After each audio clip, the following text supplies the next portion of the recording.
Takže čau lidi, v dnešním videu vám, tady to má jak v pytli, vám ukážeme jak, počkej, co jsi si koupila toto? Koupila jsem si tohle gorilu.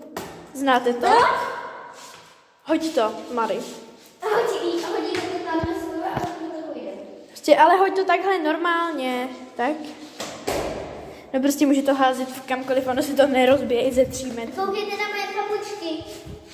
Super. Takže Marianka už je tady připravená, jdu jí to hodit. Dobře. Hoď to.